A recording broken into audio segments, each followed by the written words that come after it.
నారాయణ నారాయణ నారాయణ నారాయణ నారాయణ నారాయణ.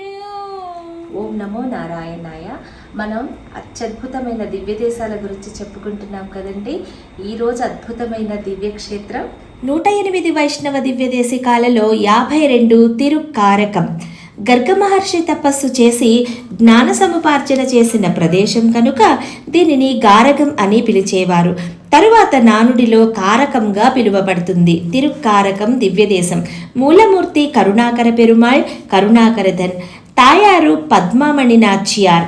విమానం రమ్య విమానం, వామన విమానం. పుష్కరిణి అగ్రాయ తీర్థం.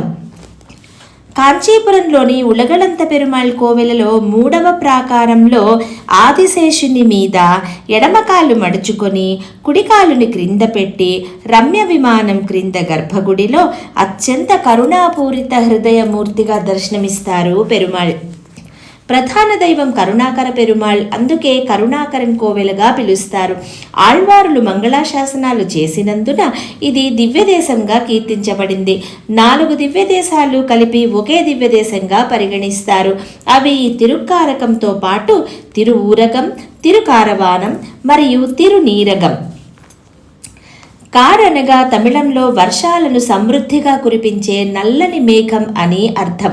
ఈ భగవంతుడు కూడా అలాగే వాతావరణాన్ని చల్లపరిచే మేఘంలాగా చల్లని కరుణ, ప్రేమతో, దయతో నిండి ఉండి భక్తుల మీద వీటిని తిరిగి కురిపిస్తారన్నమాట.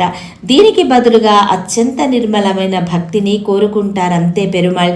ఏమీ ఆశించకుండా కనికరంతో కరుణ చూపించే అత్యంత అద్భుతమైన దైవం అన్నమాట. అందుకే కరుణాకర పెరుమాళ్గా పూజించబడుతున్నారు. మరొక కథనం ప్రకారం అక్రయ అనే రాజు తీవ్ర అనారోగ్యంతో బాధపడుతూ ఉపశమనం కోసం ఇక్కడ తీర్థంలో స్నానమాచరించి భగవంతుని ప్రార్థించగా కరుణాకర పెరుమాళ్ అనుగ్రహంతో పూర్తిగా మామూలు స్థితికి వచ్చారు. ఈ స్వామి దర్శన మాత్రం చేత అన్ని వ్యాధుల నుండి, చర్మరోగాల నుండి, నరాల బలహీనత, మానసిక రుగ్మతలు, మూగతనం, ఒత్తిడి, దిగులు ఇలా అన్నింటి నుంచి మనల్ని కాపాడి ఆరోగ్యాన్ని, ఆనందాన్ని ఇచ్చి అత్యద్భుతమైన కరుణ కురిపించే పెరుమాళ్ దివ్యదేశం ఈ తిరుక్కారక దివ్యదేశం అన్నమాట. స్వామి కరుణాకర పెరుమాళ్గా అత్యంత కరుణని మేఘంలోని నీటిలా భక్తుల మీద వర్షించే అత్యద్భుతమైన దివ్యదేశం ఈ క్షేత్రం.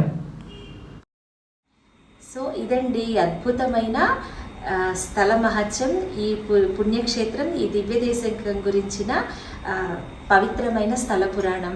సో ఈ అద్భుతమైన దివ్యక్షేత్రాన్ని మీరు దర్శించండి. మీ అనుభవాలను మాతో కూడా పంచుకోండి. ఒకవేళ మాకు తెలియని ఏమైనా మంచి విషయాలుంటే దయచేసి తెలియచెప్పండి.